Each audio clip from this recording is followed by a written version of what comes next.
اور ایک سلجوقی خاندان ہے ترک، ان کا باپ سلجوق مسلمان ہوا، محمود غزنوی اور سلجوق کا دور ایک ہے۔ سلجوق کی اولاد میں ایک بادشاہ ہے الپ ارسلان، اللہ نے اس کے ذریعے سے اپنے دین کو عزت بخشی اور اہل ایمان کو عزت بخشی۔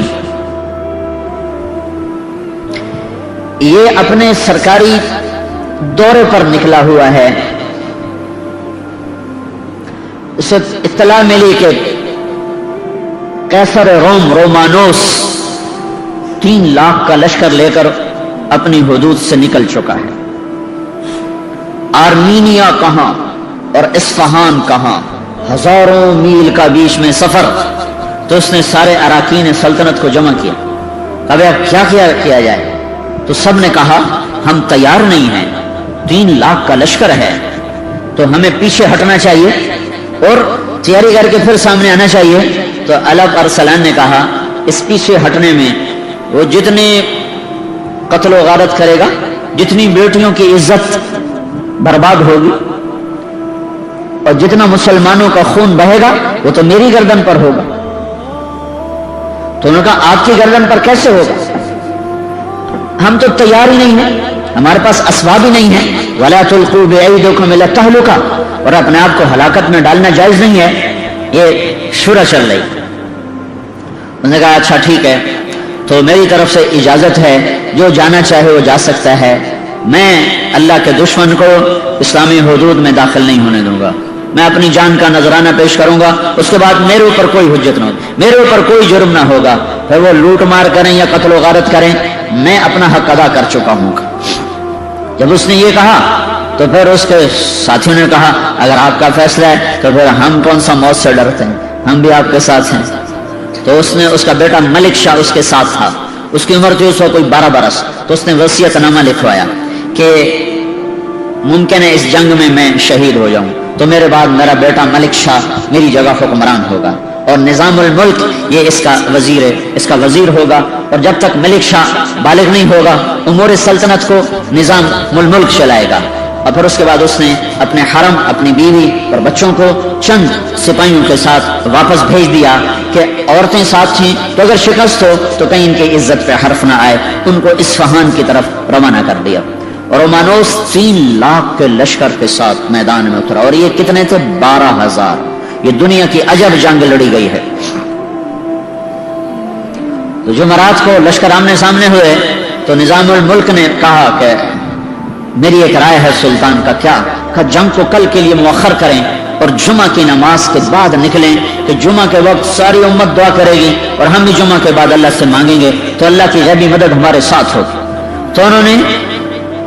ایک دن اس کو آگے بڑھایا اور جمعہ کی نماز کے بعد سلطان نے خود نماز پڑھائی، کیا زمانہ تھا، بادشاہ خود امام بھی ہوتے تھے،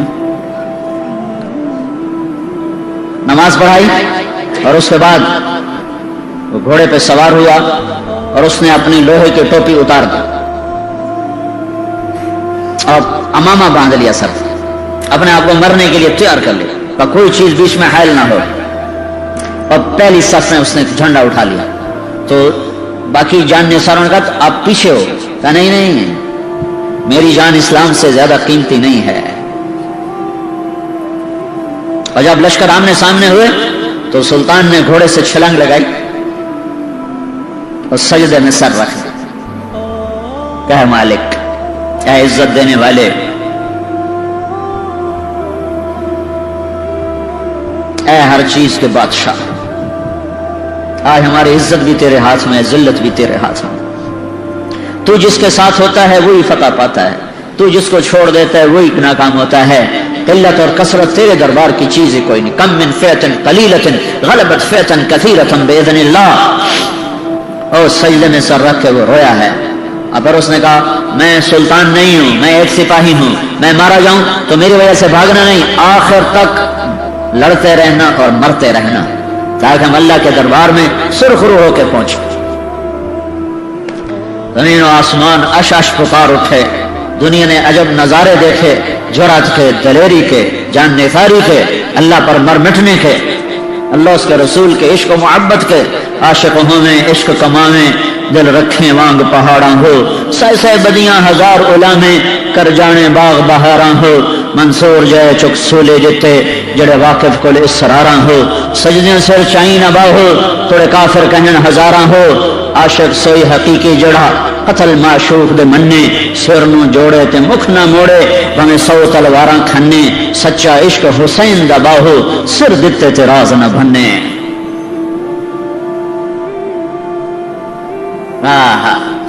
اس جگہ کا نام تھا مولاد گرد، مولاد گرد، یہاں یہ جنگ لڑی گئی ہے۔ ینصرکم اللہ فلا غالب لکم، ینصرکم اللہ فلا غالب لکم، میں تمہاری مدد کروں تو کوئی تم پہ غالب نہیں آ سکتا۔ وَإِن يَخْذَلْكُمْ، اگر میں ہی چھوڑ دوں، اگر میں ہی چھوڑ دوں، فَمَنْ ذَا الَّذِي يَنصُرُكُم مِّن بَعْدِهِ، وہ کون ہے جو تمہاری مدد کرے؟ پکڑا گئے حق و باطل، صلیب و ہلال، عجب جنگ ہوئی ہے۔ اب میرے اللہ کا غیبی نظام چلا ہے، ادھر جنگ نے اپنی آگ کو بھڑکایا، ادھر اللہ نے سورج کی آگ کو تیز کر دیا، اور کیسر روم جو اپنے لشکر لڑا رہا تھا اس کو اتنی شدید گرمی لگی کہ اس کو میدان جنگ میں ٹھہرنا مشکل ہو گیا۔ اس کے اوپر چھاؤں سایہ اور اس کو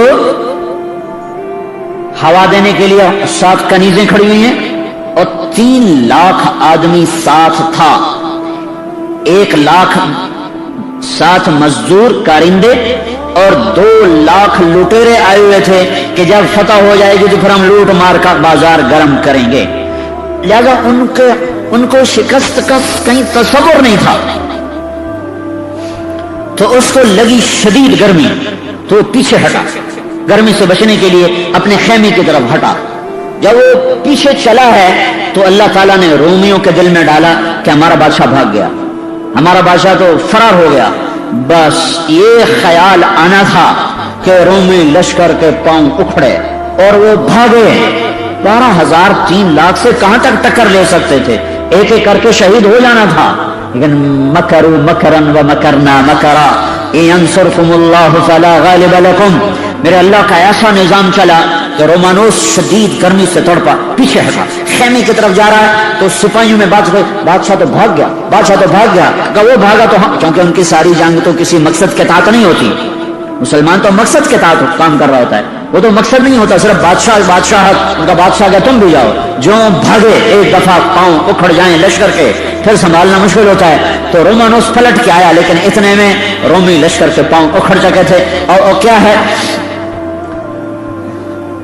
جو اللہ تعالیٰ نے کہا، سألقی فی قلوب الذین کفروا الرعب، کہ تم جاؤ میں ان کے دلوں میں رعب ڈال دوں گا۔ اللہ نے ایسا خوف ڈالا اور ایسا رعب ڈالا کہ 3 لاکھ آدمی دوپہر تک اثر تک، جمعے کے بعد تو جنگ شروع ہوئی، اثر تک نہیں ٹک سکے اور بھاگے، اور ہر ایک دوسرے سے آگے بھاگنے کی کوشش کر رہا تھا۔ سارے مسلمان حیران پریشان ہو کے دیکھ رہے تھے کہ یہ کیوں بھاگ پڑے، یہ کس لیے بھاگ پڑے، اور بس میرے رب کا نظام حرکت میں آیا اور رومانوس پکڑا گیا، قیدی ہو کے آیا۔ جب سلطان کے سامنے پیش کیا گیا تو اللہ پر سلام نے پوچھا، اگر میں گرفتار ہوتا تو تم میرے ساتھ کیا کرتا؟ کہ میں تمہیں انتہائی ذلیل کرتا اور میں تمہیں ذلت کی مار دیتا۔ اللہ پر سلام نے کہا، لیکن ہمارے نبی نے ہمیں کہا ہے کہ عزت دار کی عزت کرو، میں تمہیں ذلیل نہیں کروں گا، آؤ، اور اسے اپنے پاس تخت پہ بٹھایا، کہا ادھر بیٹھو، کہا اس کو بادشاہی پروٹوکول دیا جائے، اس کا عزت احترام باقی رکھا، اور پھر پلا اپنا مہمان بنا کے رکھ، پھر اس کو چھوڑنے سرحد تک گیا، پھر کہنے لگا اگر پھر بھی شوق پورا کرنا ہو تو آ جانا، ہم پھر حاضر ہیں۔ اس نے کہا میں بھی پھر حلال کا نہیں ہوں اگر میں تیرے جیسے انسان کے سامنے تلوار اٹھاؤں۔